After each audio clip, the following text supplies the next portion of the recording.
खुलुमबाय आं दिप्ति बसुमतारी फैगौ सामार भेकेशननि थाखाय नोंथांमोननिसिम मोनसे जोबोद गोजोनथाव खौरां बेनो जाहैबाय दिनैनि बे मडार्नाइजेशन टेक्नोलॉजी जेनेरेशनाव जोंनि गथ'फोरा गोबां मबाइल गेम्सफोरजों नांथाबनानै थानायनि जाहोनाव माखासे नेचुरेलि सोलोंनांगौ स्किल्सफोरा थालांनो हमबाय बेनि थाखायनो जोंहा क'क्राझार सहरनि सिङाव थानाय हाथिमाटानि इउर' किड्स प्रि स्कुलावहाय फैगौ 1 जुलाइनिफ्राय लानानै 4 जुलाइसिम सानब्रैनि थाखाय सामार केम्प खुंनो थाखाय थि खालामनाय जादों बे सामार केम्पआव 3 to 8 इयार्सनि गथ'फोरा बाहागो लानो हागोन आरो बेवहाय गथ'फोरा गोबां भेलुएबल एक्टिभिटिज आरो गोबांथार इम्परटेन्ट लाइफ लं लेसन्स सोलोंनो मोनगोन जेरै scientific experiments mathematical games brain teaser story telling and conversation session public speaking paper craft and painting flameless cooking yoga and meditation music and dance बेजों लोगोसेनो गथ'फोरनि थाखाय माखासे आउटडोर एक्टिभिटिज प्रोवाइड खालामफानाय जादों बेफोरनो जाहैबाय role play and group activities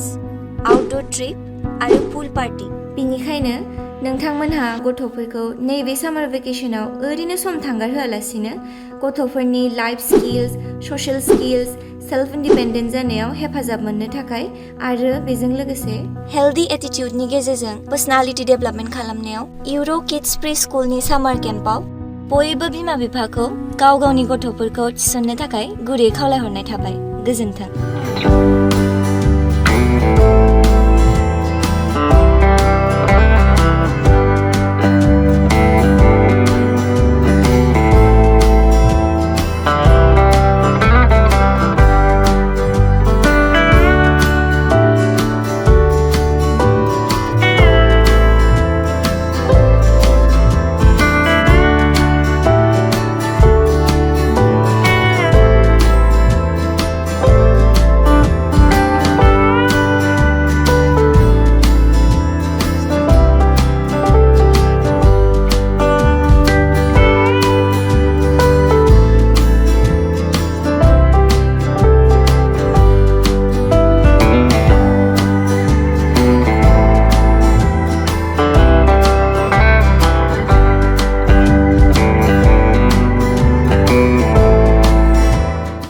खुलुमबाय आं मिथिसार Narzary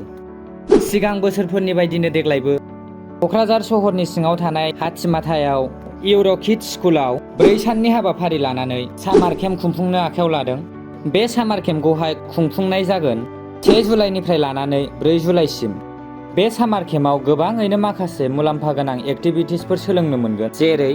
scientific experiment mathematical games brain teaser story telling and conversation session public speaking paper craft and painting flameless cooking आरो yoga and meditation music and dance आरो बेनिनो गेजेराव माखासे आउटडोर एक्टिभिटिसफोरबो मोननो हागोन जेरै role play and group activities outdoor trip